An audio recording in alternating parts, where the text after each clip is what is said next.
નામ જાહેર થઈ ચૂક્યા છે, ફોર્મ ભરાઈ ચૂક્યા છે અને એટલા જ માટે વિસાવદરમાં હવે પાટીદાર ઉમેદવારો વચ્ચે આ ચૂંટણી જંગ છે। વિસાવદરમાં સૌની નજર છે, તમામ લોકોની નજર છે।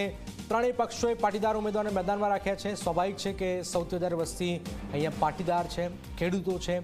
ભાજપ, કોંગ્રેસ અને આપે પાટીદાર ઉમેદવારોને ટિકિટ આપી છે।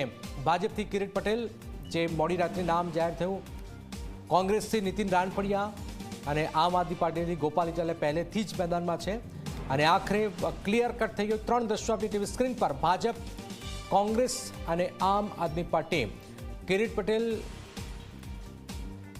ગોપાલ ઇટાલિયા અને નીતિન રાણપડિયા। હાલાકી વિસાવદરમાં જે મુકાબલો જે છે બરાબરનો અહીંયા જામી રહ્યો છે, કારણ કે આપ જુઓ કે ખૂબ ઓછી ઘટનાઓ બનતી હોય છે કે જે વ્યક્તિ આમ આદમી પાર્ટીમાંથી ભાજપમાં આવે છે અને એને ટિકિટ નથી મળતી। તમે જો બે સૌથી પ્રબળ જે દાવેદાર હતા, એક હર્ષદ રીબડિયા, એમને પણ હટાવવામાં આવ્યા, અને ભૂપત પાયાણી જે સિટિંગ એમએલએ હતા, ભાજપમાં જોડાયા પણ એમને ટિકિટ ના મળી। તો આ ખૂબ જ મહત્વપૂર્ણ રસપ્રદ બની રહ્યું પેટા ચૂંટણીનું જંગ। ત્રણ ઉમેદવારો, કિરીટ પટેલ હાલાકી જૂનાગઢ જિલ્લાના પૂર્વ પ્રમુખ રહી ચૂક્યા છે અને નીતિન રાણપડિયા છે એ સદસ્ય પણ છે એમની મેદાનો પર। ગોપાલ ઇટાલિયા તો આમ આદમી પાર્ટીના પૂર્વ પ્રમુખ પણ છે અને વિસાવદરમાં 1.5 મહિનાથી તેઓ ધામા નાખ્યા છે। પહેલેથી જ આમ આદમી પાર્ટીએ ઉમેદવાર જાહેર કર્યા હતા અને જ્યારે ઉમેદવારી ફોર્મ ભર્યું ત્યારે પૂર્વ મુખ્યમંત્રી કેજરીવાલ અને પંજાબના મુખ્યમંત્રી ભગવંત માન પણ ઉપસ્થિત હતા।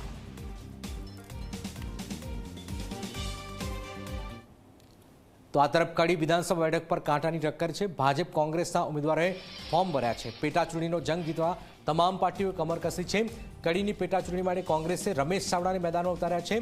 કડીમાંથી આમ આદમી પાર્ટીએ જગદીશ ચાવડા અને કડીમાં ત્રિપાખીયો જંગ પણ જોવા મળી રહ્યું છે। ત્રણ દ્રશ્યો આપણી ટીવી સ્ક્રીન પર, રાજેન્દ્ર ચાવડા, ત્યાર પછી આપ જોઈ રહ્યા છો રમેશ ચાવડા અને ત્યાર પછી આપમાંથી જગદીશ ચાવડા। ત્રણ ચાવડા અહીંયા મેદાનમાં છે।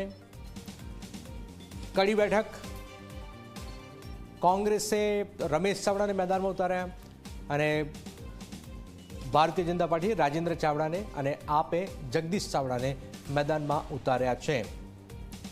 કડીની બેઠક રસપ્રદ, રમેશ ચાવડા પૂર્વ ધારાસભ્ય છે, રાજેન્દ્ર ચાવડા આ વખતે મેદાનમાં ઉતાર્યા। જગદીશ ચાવડા આમ આદમી પાર્ટીમાંથી। હાલાકી એક અહીંયા ખૂબ જ મહત્વપૂર્ણ ઘટનાક્રમ છે કે જે સિટિંગ એમએલએ હતા એમના દીકરાને ભારતીય જનતા પાર્ટી ટિકિટ નથી આપી અને રાજેન્દ્ર ચાવડા પર પસંદગીનો કળશ અહીંયા ઢોળ્યો છે।